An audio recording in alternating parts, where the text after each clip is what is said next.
Saw this 2 or 3 days ago. Scott Dochterman from theathletic.com. Big Ten, SEC spending the summer debating future alignments, trying to protect important rivalries. And he joins us now, Scott Dochterman, on Sikkim 365 Radio. Scott, this had to be kind of intriguing because I'm sure everybody has their own mind made up on who are the rivalries. How difficult of a process will this be, or is it going to be kind of easy? I think it's going to be a real challenge because I think you got to kind of straddle that line between rivalry preservation and what's best for the conference. And in most cases, the conference want to have a kind of a fair amount or a set amount of rivalry games determined. You know, if there's, say, 2 for each league or 3 for each league, and then cycle through the remaining opponents. But when you have so much expansion and you have teams that, like in the SEC and Missouri, that has only been there, 10 years, 9 years, and in the Big Ten of Maryland and Rutgers, those teams don't have rivalries established. And so there's not a real importance for them to make sure to play these games. But then when you're in the SEC or the Big Ten and you look at Mississippi State LSU, for instance, they played 115 times. And now, is it a rivalry? Well, that's up to the determination of whether you think playing 115 times counts or you just played a lot. So it's going to be a real fascinating debate as to what are the heated games, over the last 10 years. Maybe an Alabama LSU figures into that, or 30 years like the SEC's divisional play, or beyond that, in the Big Ten with an Iowa, Wisconsin, or Wisconsin, Nebraska being a new one. So a lot of different fascinating angles to go through with this.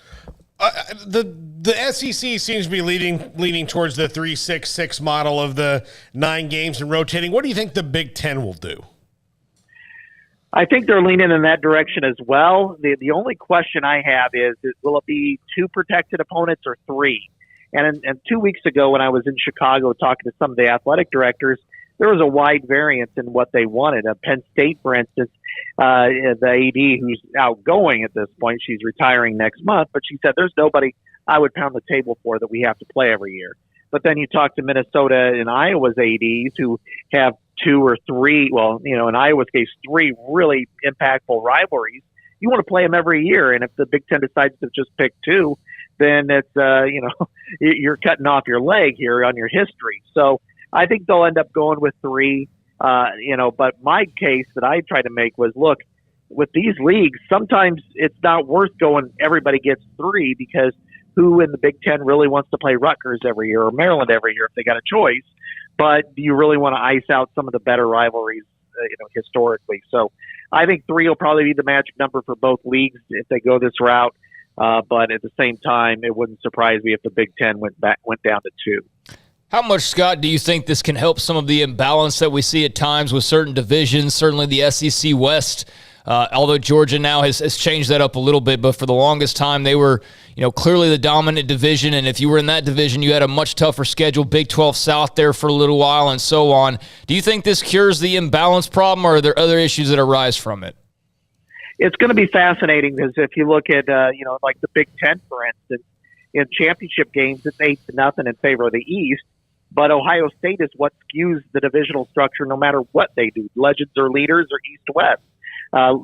Since they went geographic, Ohio State 61-5 against the league and 18-2 against the West, and 5-0 in championship games. But when you look at outside of that, the East leads only 77-70 in regular season games. Now, granted, they've won every championship, so it does look significantly imbalanced. I think the question is, going forward, is how important is it to your league that the second best team, whether it's objective or subjective, gets a chance at the title, and how will that impact its college football playoff opportunities? Because if you're the Big Ten and you're Penn State in a 12-team playoff, maybe being number 2 in the East and not playing Ohio State for the second time is not the worst opportunity to get into the playoff.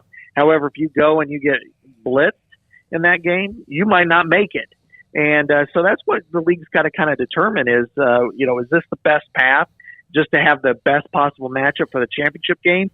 Or in some cases, it's not the same as having the best opportunity to make 2 or 3 teams go to the playoff. I saw your list. Critical to keep them, the rivalry. Strong discussion and worth consideration, including some new ones and from old rivals in the Big 12, et cetera.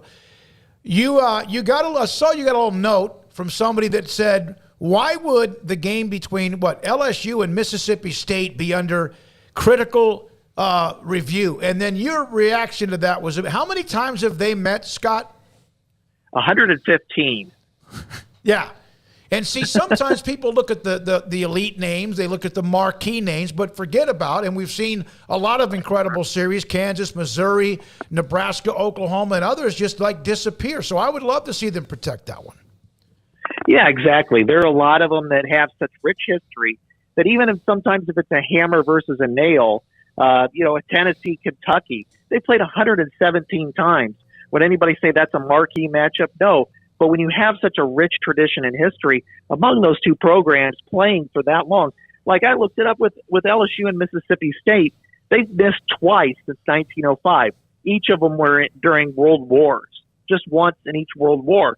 That is astounding history that you've got to protect at all costs or have a significant discussion as to why that needs to rotate off. And I think every league has those. And some of the other ones I think are really fascinating. You got the Texas A&M, of course. That's going to be one that needs to go on. But, whether it's potential for a new one, Oklahoma, Arkansas, they're so close. I always wondered if Arkansas would have been better in the Big 12 had it been able to join, say, in the 80s, and that could have been a great rivalry. That'd be a fun one to put together. But really, when it comes to rivalry preservation, that has to be at or near the top of the list. And I think that's what I'm glad that this discussion is happening now before these decisions are made, because otherwise, they could be in danger. I mean, these ADs don't stay very long at schools, but fans and rivalries live forever. So I think I'm glad there's going to be a robust discussion about all these rivalries. Well, I guess the brighter side of all of it is that even if you do skip a year, if they do the way they're saying in 366, you're at least not going to be 9 years like the A&M Georgia, or whatever it is. The first time they're playing is since A&M joined the conferences this year. Yeah, exactly. There are so many of those little outliers, and A&M Georgia is one that you bring up. In the Big Ten, Iowa's going to Columbus for the first time since 2013, and they've been two of the most successful programs in the Big Ten and they've only played once since 2013. So you've got to get those games cycled through a little bit more often. I think either way, it's going to happen more frequently, once every 2 to 3 years. So you'll at least be able to see these teams with greater frequency, and I think that makes it, whatever league, it makes it with more cohesion than what we've seen in recent years. And I think I'm really anxious to see what the Big 12 will do when it goes to 12 teams, because talked to Jamie Pollard last week. He was adamant that there's not going to be divisions in the new look Big 12, but how are you going to decide those games, who's important to play over and over again? I'm sure with Baylor, it's going to, TCU's got to be on the list, right? Even though they were out of the same league for 20 years or whatever, but still you played 100 times. You've got to keep that going. And so I'm fascinated by all these discussions, because I think they're really vital to keeping the integrity of the game, especially now when we're seeing so much change. Scott, we had Jamie Pollard on today, and my goodness, I'm not so sure we don't want him to be the NCAA president or the Big 12 commissioner. He had a bunch of truth serum to throw out there. He does. He is very much a fighter for his university and for what he's passionate and cares about.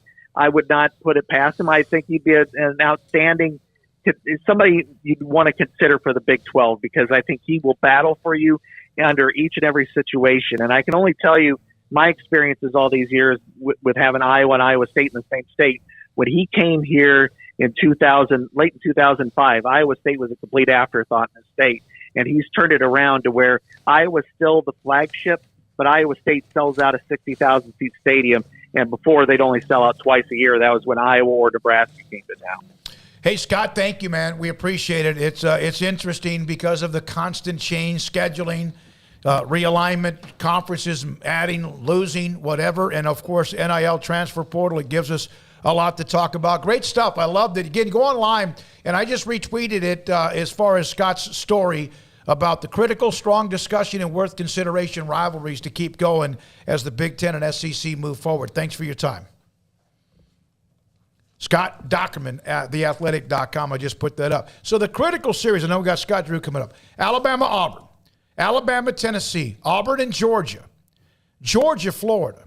Ole Miss, Mississippi State. Tennessee, Vanderbilt. Tennessee, Kentucky. A&M and Texas. Texas, OU.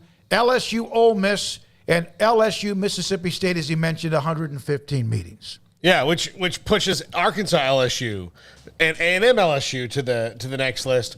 And A&M and LSU is probably the newest rivalry of the the big ones. For a long time they played each other, right? Yeah, they played every year. Texas and Arkansas is another one that goes way back. Arkansas, Oklahoma, you would think would have a pretty good series. They had that one Orange Bowl when Arkansas upset Barry Switzer and OU in a game when, heck, I think Arkansas had players who were suspended. That would be one that would make sense to me. Alabama, LSU, long time. Well, from Ross Dellinger, pods have been eliminated from the discussion for a while. Most field divisions are out too. This is from this morning. AD seems split on 2 future models, 8-game with 1 permanent and 7 rotating, or 9-game with 3, I guess, permanents and 6 rotating would be how they would do that. I like the 3-6. To me, makes a lot more sense. But, I think you'll be better. It'll be better. It'll be different games every year. Nothing gets stale. I'll just say, like, as an FSU fan, we got tired of playing Wake Forest, and then they started beating us, and then it was like, we're still tired of playing them. But it was, and then the league got bigger, and then you still had to play Wake Forest. And it was like, well, why don't you get to play somebody else more often? To me, the thing that's interesting is how do you juggle keeping those rivalries? And then how do you juggle making sure somebody doesn't just get absolutely screwed when it comes to how the schedule flips on who they play every year or every other year based on who else is a part of the schedule? Because that's almost like in golf. You can tee off in the morning and there's no wind. And then the guys go out in the afternoon and they go up against horrible conditions.